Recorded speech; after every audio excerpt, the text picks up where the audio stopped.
If you're like me, canoe camping is how you escape the craziness of everyday life. When I pack my gear for a trip, I like to keep things simple because life is crazy enough. So this video isn't about bringing the kitchen sink. This is about traveling light, fast, and free. This is about packing efficiently so you can travel deeper into the backcountry. Hey, I'm Butch. Thanks for checking in. I spend a lot of my free time canoe camping and pond hopping in the Adirondacks in New York State. Some portages are only 100 feet, while others may be 2 or 3 miles. And by keeping things simple, I'm able to single carry the portages by packing all of this into this. So this is the 110-layer NRS Bills bag. I don't know if I can fit the whole thing in the screen, but on the majority of my canoe camping trips, I can pack just about everything in this bad boy. I like to organize my gear by categories: cookware, food, fire, shelter, toiletries, clothing, and electronics. What I pack for food and clothing changes the most from trip to trip, depending on the length of the trip and, of course, the weather. Let's get started with kitchen equipment. So I pack everything in this red dry bag. I put quarters in every one of my dry bags. I use it to open my bear can. That's a little tip, like I have them everywhere anyways. Back to this regular scheduled program. The mainstay in my kitchen is the Jetboil Flash. It's super reliable and brings water to a boil in 3 to 4 minutes. I love how compact the system is. Everything fits neatly in here. When you open it up, you've got this little stand for the fuel canister, helps keep it stable on uneven surfaces. Then you have the burner itself. And I've got this little adapter for my fry pan. I'll talk about that later. And you've got the fuel canister. I also bring this GSI coffee cup, a collapsible bowl, usually for my oatmeal, and a long spork, which is needed to reach down into the dehydrated meals. In case I run into issues with my Jetboil or run out of fuel, I bring this titanium pot to boil water, and this pot handle grabber. This thing's super light. If I really wanted to cut weight from my kit, I could save 1.5 pounds by removing the Jetboil Flash and the fuel canister. Then I just boil water in the titanium pot.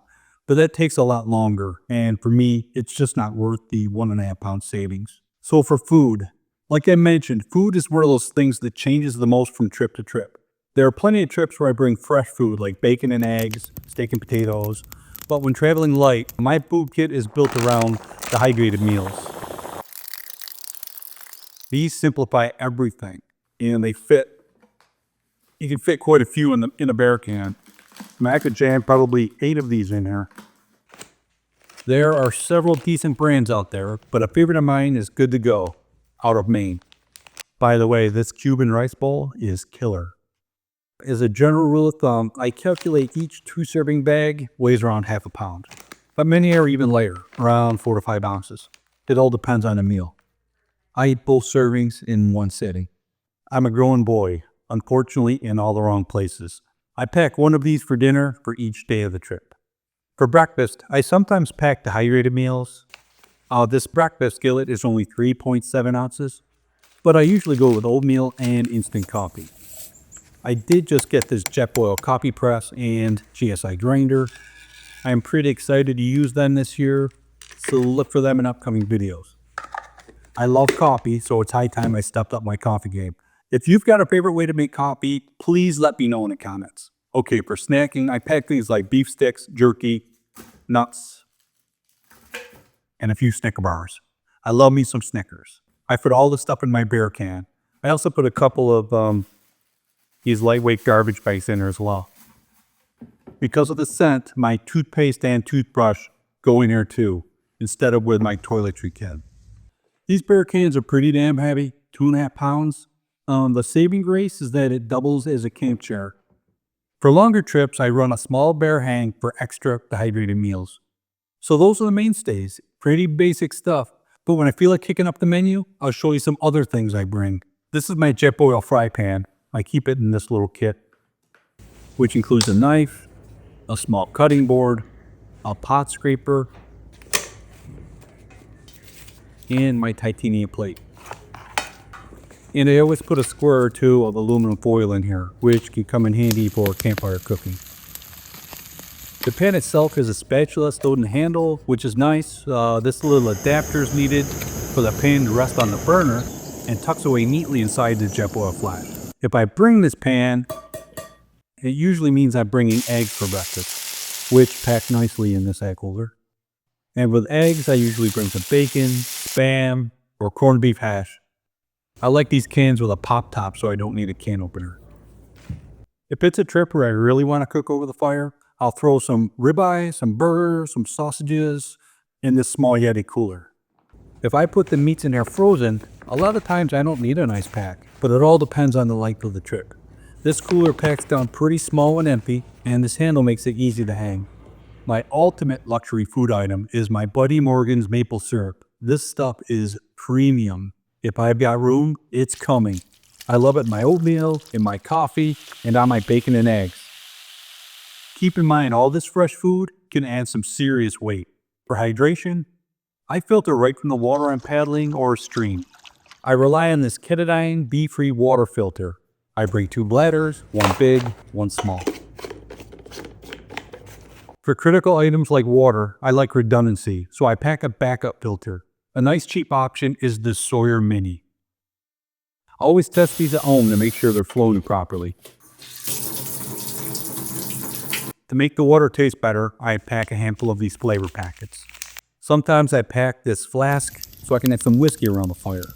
For trips like this, when I'm traveling light, I rarely pack beer. It's just too bulky and heavy. If I want beer, that's when I ask my buddy Mike to come along. Trust me, we all need a friend like Mike. Okay, so let's talk fire. My kit always includes my Silky Gonboy saw. For its size, this thing rips. It's compact and light. For many of my solo trips, it's the only fire processing tool I need. Here's my Fiskars 14-inch axe. It weighs 1.5 pounds. It only makes it into my solo kit, I don't know, about 30% of the time. Usually when the weather is inclement. Oh, this knife is another optional item. To start fires, I rely on these waterproof matches. They never let me down. I mean, watch this. As I mentioned, I'm big on redundancy for certain items, including fire. So I pack this lighter with my saw. It tucks in nicely right here. By the way, a ferro rod is a great choice. I often intend to pack it. It just never makes the cut. I've got to change that. For tinder, I pack fire plugs. In the past, I've made my own with cotton balls and Vaseline, but these plugs are pretty convenient and they're cheap enough. They come in this larger bag, but I only pack a few in an extra match case. A neat little gadget I started using last year is this blow straw, or pocket bellow, whatever you want to call it. When you need to get your fire stoked up, this thing rocks. This is kind of random because it's not fire related, but I stick a small roll of duct tape in my fire kit, which can come in handy if you need to repair your boat, your paddle, your shelter. You get the idea. So on to my shelter. For solo trips, I just love hammock camping. My setup is the Hammock Gear Wanderlust 20-degree kit. If you've watched my videos, you've seen how easy it is to set up and break down. It's got a built-in bug screen, and I love the mesh snakeskin for deploying and packing the tarp. I ordered the quilts, the top quilt and the bottom quilt, extra large. Since they're down-filled, they still pack small and light. I think the whole hammock setup is like 6 or 7 pounds. I can stuff this whole system in this compression dry sack from sea to summit.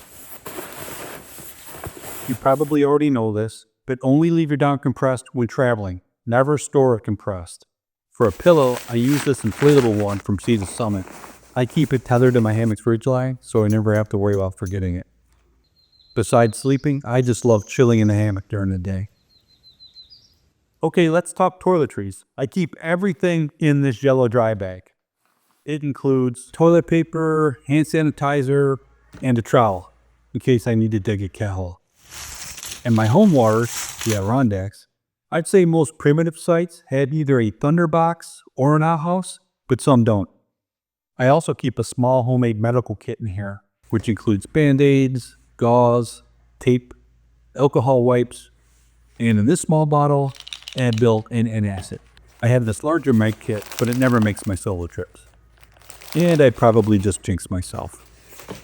I mentioned this earlier, but I keep my toothpaste and toothbrush in the bear can instead of with my toiletry kit because of the scent. So for clothes, I pack everything in this green dry bag. Other than the clothes on my back, I only pack an extra set of wool underwear, an extra pair of wool socks, a wool pullover, a buff, a pack towel, a shell, and my hooded puppy. I pack this puppy even in the summer. It packs pretty small in its own pocket. And it's a nice safety net in case I underestimate the cold. It also serves as an extra pillow or blanket. I pack very little cotton, if any at all. As they say, cotton kills. It just doesn't dry very well once wet. Okay, let's talk about footwear for a second. This could probably be an entire video by itself, but I'll do a quick rundown. For warmer temps, I'm wearing either Crocs or my King Newport H2s. In cold weather, I wear my neoprene NRS boundary boots. In any case, I always have Crocs with me. I don't think you can beat Crocs as a camp shoe. They're comfortable, they weigh nothing, and they dry super quick. Whereas the Keens have some hap tube, and the straps, they take forever to dry out.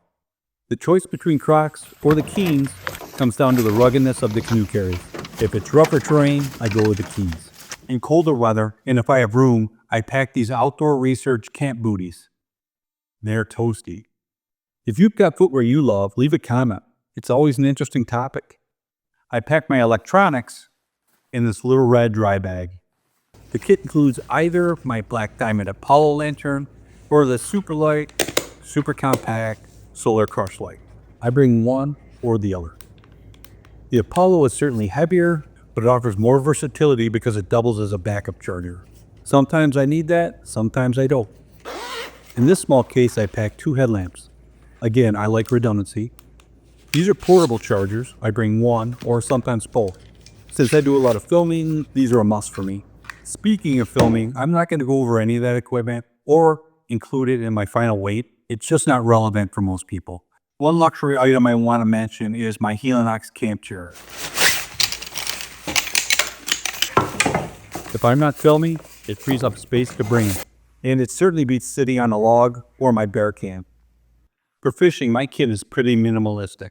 I simply secure my rod to the thwarts with a couple of ball bungees. And I bring this small tackle box, or worms. Someday, I'll spend more time fishing. So for navigation, when I'm not familiar with an area, I pack a map. But as my main navigation reference, I snap a pic with my cell phone. I don't like to rely solely on electronics, so that's why I bring the paper map.